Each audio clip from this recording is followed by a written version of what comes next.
Welcome to my YouTube channel HR educational hub মনৰ ছাত্ৰ ছাত্ৰীসকল। আজি আমি আলোচনা কৰিম তোমালোকৰ সায়েন্সৰ চেপ্টাৰ 11 চৌপাশৰ পৰিৱৰ্তনবোৰ। মনৰ ছাত্ৰ ছাত্ৰীসকল, এই চেপ্টাৰৰ পৰা হ'ব পৰা মোষ্ট ইম্পৰ্টেণ্ট এমচিকিউবোৰ আমি আলোচনা কৰিম। প্ৰথমতে আমি প্ৰশ্নাৱলী কেইটা আলোচনা কৰিম, তাৰ পিছত মোষ্ট ইম্পৰ্টেণ্ট এমচিকিউ আলোচনা কৰিম, যিবোৰ এমচিকিউ তোমালোকৰ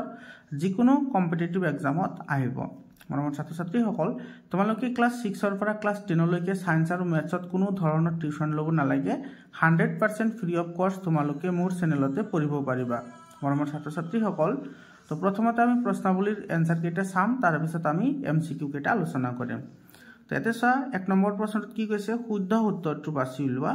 এটা সৰ্বোচ্চ পৰিমাণৰ দ্ৰৱীভূত হৈ থকা দ্ৰৱটো হ'ল এইটো সংপৃক্ত দ্ৰৱ বুলি কোৱা হয়। বহুত ইম্পৰ্টেণ্ট কুৱেশ্যন হয়। এইবোৰ কুৱেশ্যন কিন্তু তোমালোকৰ আপাৰ ক্লাছতো লাগিব, মানে 7, 8, 9, 10 পৰ্যন্ত লাগিব এইবোৰ কথা। তো তোমালোকে ভালদৰে এইবোৰ লক্ষ্য কৰিবা, তোমালোকে ইগনোৰ নকৰিবা, তোমালোকে ভালদৰে ষ্টাডি কৰিবা। তাৰপিছত প্ৰশ্নটো চোৱা, কি কৈছে, উষ্ণতা বাঢ়িলে পদাৰ্থৰ দ্ৰাব্যতা, মানে যেতিয়া পদাৰ্থ এটা তাপ দিয়া হয় তেতিয়া পদাৰ্থত দ্ৰৱীভূত হোৱা পদাৰ্থ সোনকালে মিহলি হয় নে লাহে লাহে মিহলি হয়? সোনকালে মিহলি হয়, মানে তোমাৰ কি হয়, এইটো বাঢ়িবও পাৰে বা কমিবও পাৰে। গতিকে আমাৰ ডি নম্বৰ অপশ্যনটো কি হ'ব, কাৰেক্ট অপশ্যন হ'ব। কাৰণ কিছুমান এনেকুৱা পদাৰ্থ আছে যিবোৰ পদাৰ্থ তোমাৰ তাপ দিলে কি হয়, সোনকালে দ্ৰৱীভূত হয়, কিছুমান তোমাৰ লাহে লাহে দ্ৰৱীভূত হয়। বুজি পাইছানে? মৰমৰ ছাত্ৰ ছাত্ৰীসকল, ইয়াতে যিবোৰ এনচাৰ লিখা হৈছে গোটেইখিনি তোমালোকৰ কিতাপৰ পৰা লিখা হৈছে, গতিকে তোমালোকে কিতাপটো পঢ়িলে নিশ্চিতভাৱে গম পাবা। আৰু ডি অপশ্যনটো কাৰেক্ট হ'ব 2 নম্বৰ। 3 নম্বৰটো চোৱা, কি কৈছে, বস্তু এটা দহন কৰাৰ পাছত ৰোৱা অৱশেষখিনিৰ ভৰ বস্তুটোৰ ভৰতকৈ। এতিয়া চোৱা মৰমৰ ছাত্ৰ ছাত্ৰীসকল, এই যিটো প্ৰশ্ন আছে, এই প্ৰশ্নটো তোমালোকৰ কিতাপৰ লগত যদি সংগতি কৰি আমি ক'বলৈ যাওঁ, তেতিয়াহ'লে তোমাৰ কি হ'ব, দহনৰ পিছত যিখিনি বস্তু আমি পাওঁ সেই বস্তুখিনিৰ ভৰ বেছি হয়। কিন্তু একচুৱেলি এইটো শুদ্ধ নহয়। কাৰণ তোমাৰ ভৰৰ নিত্যতা বুলি এটা সূত্ৰ আছে বা এটা ফৰ্মুলা আছে। সেই সূত্ৰমতে বা সেই নীতিমতে কি হয়, তোমাৰ বস্তু এটা দহনৰ পিছত যিখিনি অৱশেষ ৰৈ যায়, সেই অৱশেষখিনিৰ ভৰ আৰু সেই বস্তুটোৰ আগৰ যিমান ভৰ আছিল সেইটোৰ লগত সদায় কি হয়, সমান হয়। বুজি পাইছানে? সমান হয়। তাৰমানে তোমাৰ কি হয়, বেছিও নহয় কমো নহয়, একে থাকে। গতিকে আমাৰ ডি অপশ্যনটো কাৰেক্ট হ'ব। তোমালোকে কিন্তু এইটো মিষ্টেক নকৰিবা। তোমালোকৰ টিচাৰসকলকো ক'বা যে ভৰৰ নিত্যতা বুলি এটা সূত্ৰ আছে, সেই সূত্ৰমতে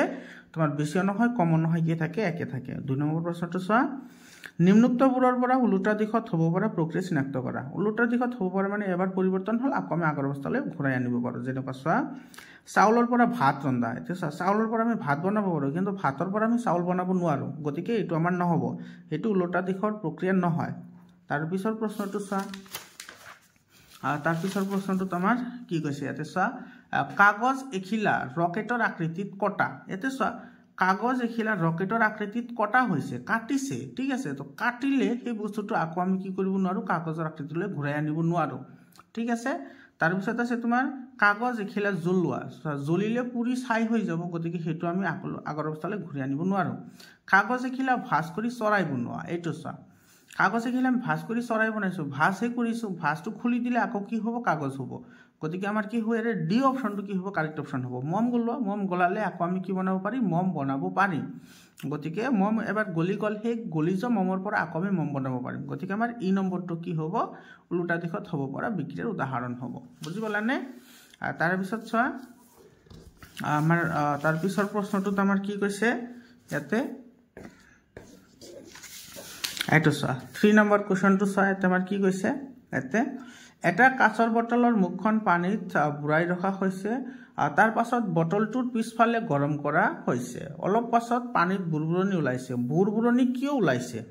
বহুত ইম্পৰ্টেণ্ট কুৱেশ্যন হয়। এনেকুৱা ধৰণৰ কুৱেশ্যন কিন্তু আপাৰ ক্লাছতো লাগে। তো ইয়াৰে এনচাৰ তুমি এনেদৰে লিখিবা, এটা কাঁচৰ বটলৰ মুখখন ডাঙৰ বাল্টি এটাত থকা পানীত বুৰাই ৰখা হ'ল। এতিয়া বটলটোৰ পিছফালে জ্বলি থকা মমবাতি এডালেৰে তাপ দিয়া হ'ল। এতিয়া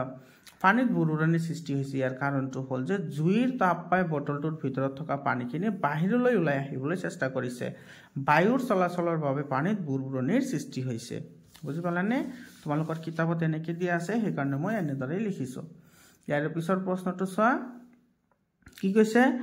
গৰম কৰিলে বায়ুৰ আয়তন বাঢ়ে, এই কথা প্ৰমাণ কৰিবলৈ এটা পৰীক্ষা বৰ্ণনা কৰা। বহুত ইম্পৰ্টেণ্ট কুৱেশ্যন হয়। এইবোৰ কুৱেশ্যন কিন্তু তোমালোকৰ হাফ ইয়াৰলি এক্সাম বা তোমালোকৰ ফাইনেল এক্সামত অহাৰ বহুত চান্স আছে।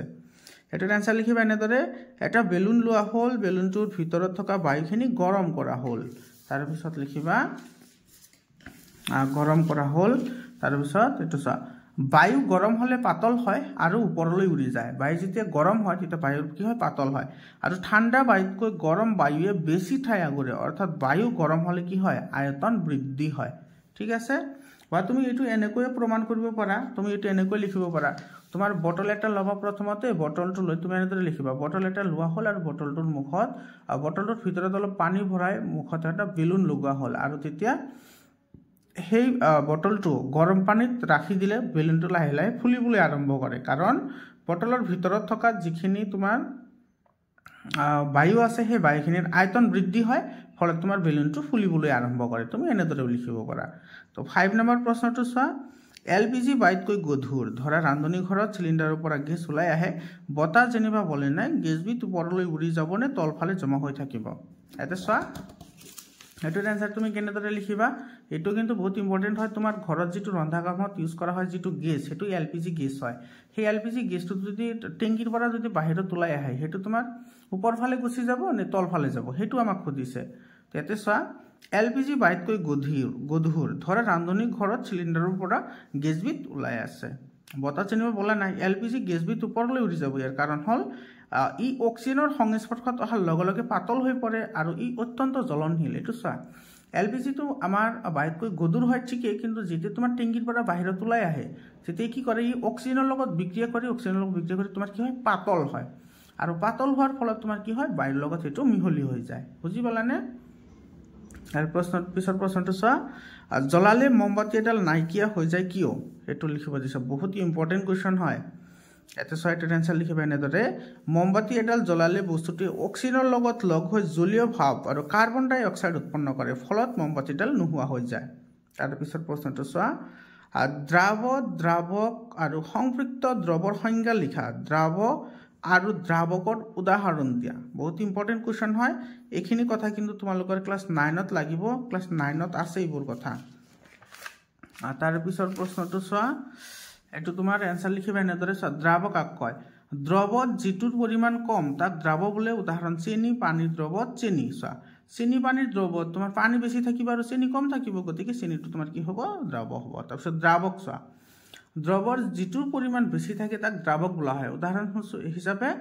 তোমাৰ চেনি পানীৰ দ্ৰৱৰ পানী এটা চোৱা তুমি যদি পানীত যদি চেনি মিহলি কৰা তাৰ মানে তোমাৰ তাতে পানী বেছি আছে তো বেছি যেটো থাকে হেতু দ্ৰাৱক বুলি কয় আৰু কম যেটো থাকে হেতু দ্ৰাৱ বুলি কয় যেটো আমি ইয়াতে লিখিলো তাৰ পিছত সংপৃক্ত দ্ৰৱ কাক বোলে চোৱা সৰ্বোচ্চ পৰিমাণৰ দ্ৰৱীভূত হৈ থকা দ্ৰৱটোই হৈছে সংপৃক্ত দ্ৰৱ ইয়াৰ পিছৰ প্ৰশ্নটো চোৱা 8 নম্বৰ প্ৰশ্নটোত কি কৈছে বস্তু এটা জ্বলালে আসলতে কি ঘটে লিখা উদাহৰণ দিবা এটাৰ আনসাৰ লিখিবা এনেদৰে কাগজ এখিলা জ্বলালে অক্সিজেনৰ লগত লগ হয় ফলত জলীয় ভাপ আৰু কাৰ্বন ডাই অক্সাইড গেছ উৎপন্ন হয় এই দুইটা বায়ুৰ লগত মিহলি হয় তুমি আৰু লিখিব পাৰা বস্তু এটা জ্বলালে তাৰ পৰা কি হয় পোহৰ উৎপন্ন হয় তো ইয়াতে বস্তু এটা জ্বলালে কি হ'ব পাৰে চোৱা বস্তু এটা জ্বলালে তাপ উৎপন্ন হ'ব পাৰে গেছ উৎপন্ন হ'ব পাৰে পোহৰ উৎপন্ন হ'ব পাৰে লগতে ধোঁৱা উৎপন্ন হ'ব পাৰে মৰমৰ ছাত্ৰ-ছাত্ৰী সকল তো এইখিনি আছিল আমাৰ অনুশীলনীৰ প্ৰশ্নৰ উত্তৰ আশা কৰিছো তোমালোকৰ ভিডিওটো ভাল লাগিছে তোমালোকে ভিডিওটো কমেন্ট কৰা তোমাৰ বন্ধু বৰ্গৰ সৈতে শেয়াৰ কৰা মৰমৰ ছাত্ৰ-ছাত্ৰী সকল তো এইখিনি আছিল অনুশীলনীৰ প্ৰশ্নৰ উত্তৰ এতিয়া আমি আহিছো মোস্ট ইম্পৰ্টেন্ট এমসিকিউ যিবোৰ এমসিকিউ তোমালোকৰ বিভিন্ন ধৰণৰ কম্পিটিটিভ এক্সামত আহে মৰমৰ ছাত্ৰ-ছাত্ৰী সকল তোমালোকক আৰু এটা ইনফৰমেশন দি থাও যে তোমালোকে যদি আজমল সুপাৰ 40 ৰ কাৰণে যদি প্ৰিপাৰেচন কৰিব বিচৰা মই ক্লাস 6 ৰ পৰা ক্লাস 11 লৈ আজমল সুপাৰ 40 ৰ এন্ট্ৰেন্স এক্সামৰ কাৰণে প্ৰিপাৰেচন কৰাব তোমালোকে মোৰ চেনেলৰ থ্ৰুয়েদি প্ৰিপাৰেচন কৰিব পাৰিবা বহুত ষ্টুডেন্টে মোৰ চেনেলৰ থ্ৰুয়েদি আজমল সুপাৰ 40 তোমাৰ এডমিশন পাইছে গতিকে তোমালোকেও পাবা তোমালোকে যদি কৰিব বিচৰা তেতিয়া হলে তোমালোকে WhatsApp গ্ৰুপত জয়েন হোৱা তোমালোকে তাতে সকলোখিনি নোটিফিকেশন পাই যাবা WhatsApp গ্ৰুপৰ লিংক মই ডেসক্ৰিপচনত দি দিছো আৰু তোমালোকে ক্লাস 6 ৰ পৰা ক্লাস 10 লৈকে সায়েন্স আৰু ম্যাথছৰ কোনো ধৰণৰ টিউচন লব নালাগে 100% ফ্ৰী তোমালোকে মোৰ চেনেলতে পঢ়িব পাৰিবা এৰ পিছত চা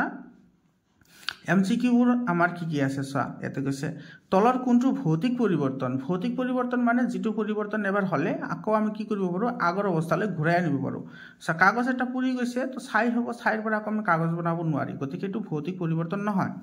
কাগজ ভাঁজ কৰা সা কাগজ এটা আমি ভাঁজ কৰিছো ফাৰ্স্টটো খুলি দিলে আকৌ কি হ'ব কাগজলৈ পৰিৱৰ্তন হ'ব তাৰ মানে এটা তোমাৰ কি হ'ব ভৌতিক পৰিৱৰ্তন হ'ব মমবাতি জ্বলিলে তো নাইকিয়া হৈ যায় তো জ্বলাৰ পিছত আকৌ আমি হেতু মমবাতি বনাব নোৱাৰো তাৰ পিছত মামৰ সৃষ্টি হোৱা লু যেতিয়া তোমাৰ অক্সিজেন আৰু জলীয়বাষ্পৰ সংস্পৰ্শত আহে তেতিয়া মামৰ সৃষ্টি হয় আৰু সেই মামৰৰ পৰা আমি কেতিয়াও লু বনাব নোৱাৰো গতিকে আমাৰ কি হ'ব বি অপচনটো কাৰেক্ট অপচন হ'ব তাৰ পিছত প্ৰশ্নটো চোৱা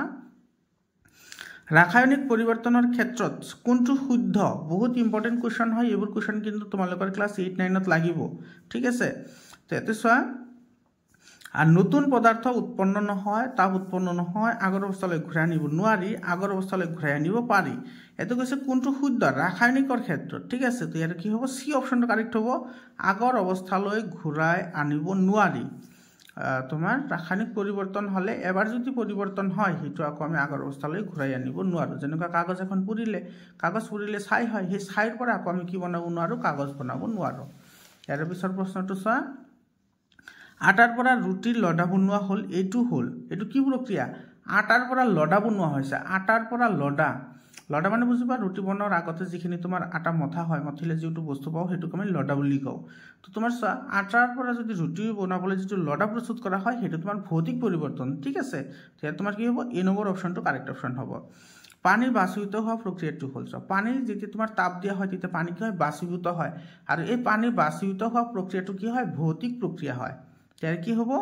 এটো তোমাৰ বি অপচনটো কাৰেক্ট হ'ব এটো কিন্তু বহুত ইম্পৰ্টেন্ট কোৱেশ্চন হয় ঠিক আছে এটো তোমাৰ মেট্ৰিকতো আহে এনেকুৱা ধৰণৰ প্ৰশ্ন ইয়াৰ পিছত চোৱা লু কি লু হৈছে ঠাণ্ডা বতাহ প্ৰবাহিত হোৱা গৰম বতাহ প্ৰবাহিত হোৱা ধাৰাসাৰ বৰষুণ হোৱা আৰু বানপানী হোৱা তো গৰম বতাহ প্ৰবাহিত হলে হেতুক আমি কি বুলি কও লু বুলি কও ঠিক আছে যেনেকুৱা তোমাৰ মৰুভূমি অঞ্চলত তোমাৰ দিনৰ ভাগত যেটো বতাহ বলে হেতুক আমি লু বুলি ক'ব পাৰো ঠিক আছে তো গৰম বতাহ যদি তোমাৰ লৰচৰ কৰে তেতিয়ালে হেতুক আমি কি বুলি কও লু বুলি কও গতিকে আমাৰ বি অপচনটো কাৰেক্ট হ'ব তাৰ পিছত ঘনত্ব বহুত ইম্পৰ্টেন্ট কোৱেশ্চন হয় মই ঘনত্বৰ ডেফিনিশনটো কৈ দিছো তোমালোকে মনত ৰাখা ঘনত্ব হৈছে প্ৰতি একক আয়তনৰ ভৰৰ পৰিমাণক কি বুলি কোৱা হয় ঘনত্ব বুলি কোৱা হয় অৰ্থাৎ ঘনত্ব ইকুয়াল টু কি হয় ভৰ বাই আয়তন এটো বি অপচনটো আমাৰ কি হ'ব কাৰেক্ট অপচন হ'ব 7 নম্বৰ প্ৰশ্নটো সব বহুত ইম্পৰ্টেন্ট কোৱেশ্চন হয় কিন্তু এইবোৰ কিন্তু তোমাৰ আজমল সুপাৰফৰ্টি তাৰ পিছত জৱাহৰ নেহৰু বিদ্যালয়ৰ যিবোৰ এন্ট্ৰেন্স এক্সাম হয় এডমিশন টেষ্ট হয় হেবোৰত কিন্তু এইবোৰ পৰীক্ষাত আহে তাৰ পিছত নবোদয় বিদ্যালয় হেবোৰতে এইবোৰ আহি থাকে আয়তন বাঢ়িলে ঘনত্ব যদি আয়তন বাঢ়ে তেতিয়া ঘনত্ব কি কৰে কমি যায় ঠিক আছে তাৰ পিছত তলৰ কোনটো নিৰ্দিষ্ট আয়তন নাই এতে নিৰ্দিষ্ট আয়তন নাই বুলি কৈছে তো গেছৰ কোনো নিৰ্দিষ্ট আয়তন নাই বাকিবোৰৰ নিৰ্দিষ্ট আয়তন আছে কিন্তু গেছৰ নিৰ্দিষ্ট আয়তন নাই ইয়াৰ পিছৰ প্ৰশ্নটো চোৱা ইয়াৰ পিছৰ প্ৰশ্নটোত আমাৰ কি কৈছে এটো চোৱা এটো চোৱা ঠাণ্ডা বায়ুতকৈ গৰম বায়ুৰ আয়তন কি হয় ঠাণ্ডা বায়ুতকৈ গৰম বায়ুৰ আয়তন বেছি হয় গতিকে আমাৰ বি অপচনটো কাৰেক্ট অপচন হ'ব তাৰ পিছত গৰম হলে বায়ুৰ আয়তন কি হয় বাঢ়িব কাৰণ তোমাৰ বায়ু এটা গেছ হয় তো গেছৰ আয়তন বাঢ়ে গৰম হলে তো এটা বায়ু গৰম হলে কি কৰিব আয়তন বাঢ়িব তাৰ পিছত ঠাণ্ডা পানীৰ তুলনাত গৰম পানীৰ ঘনত্ব এটা চা ঠাণ্ডা পানীৰ তুলনাত গৰম বায়ুৰ ঘনত্ব সদায় তোমাৰ কি হয় কম হয় ঠিক আছে ঠাণ্ডা পানীৰ তুলনাত গৰম পানীৰ ঘনত্ব সদায় কম হয় সেইকাৰণে তোমালোকৰ ঘৰত যে তোমাৰ মাৰা বা দেউতাৰা সকলে যেতে তৰকাৰী ৰান্ধে তোমালোকে চাবা পানী উতলি থাকে কিহৰ কাৰণে উতলে যিখিনি পানী পাতল হয় সেইখিনি ওপৰ ফালে আহে আৰু যিখিনি পানী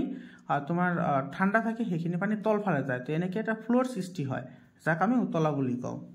ইয়াৰ পিছত 12 নম্বৰ প্ৰশ্নটো বহুত ইন্টাৰেস্টিং কোৱেশ্চন হয় তোমালোকে ভালদৰে লক্ষ্য কৰিবা ইয়াতে কি কৈছে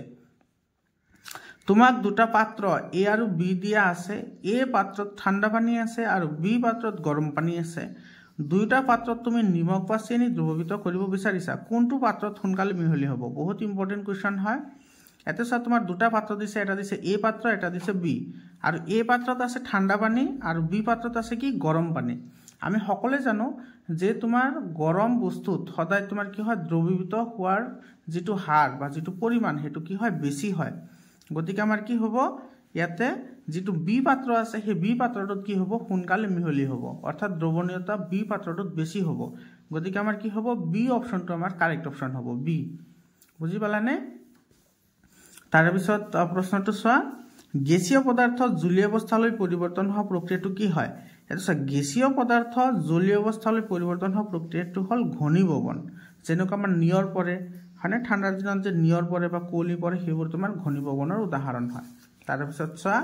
ইয়াতে এক্স আৰু ৱাই চিনাক্তকৰণ কৰা বহুত ইম্পৰ্টেণ্ট হয় পানী কেতিয়া বাষ্প হয় পানী যেতিয়া গৰম হয় তেতিয়া বাষ্প হয় আৰু বাষ্প কেতিয়া পানী হয় যেতিয়া তোমাৰ কি হয় ঘনীভৱন হয় হয়নে বা চেঁচা হয় গতিকে আমাৰ কি হ'ব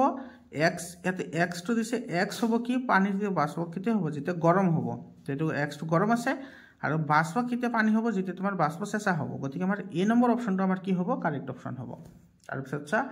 বৰফ হ'ল বৰফ পানীৰ কি হয় ভৌতিক অৱস্থা হয় হয়নে পানী গোটা মাৰিলে কি হয় বৰফ হয় গতিকে আমাৰ এ নম্বৰ অপশ্যনটো ইয়াতে কাৰেক্ট অপশ্যন হ'ব তাৰপিছৰ প্ৰশ্নটো চোৱা ইয়াতে কি কৈছে এইটো চোৱা ইয়াতে লুৰ টুকুৰা এটা গলাই দা কটাৰী বনোৱা হ'ল এই পৰিৱৰ্তন হ'ল ইয়াতে চোৱা লুৰ টুকুৰা এটা গলোৱা হৈছে তাৰপিছত দাৰু কটাৰী বনোৱা হৈছে এইটো কি পৰিৱৰ্তন হ'ব এইটো হ'ব ভৌতিক পৰিৱৰ্তন ঠিক আছে ভৌতিক পৰিৱৰ্তন কিন্তু লুৰ যদি মামৰে ধৰে সেইটো ৰাসায়নিক পৰিৱৰ্তন হয় তাৰপিছত চোৱা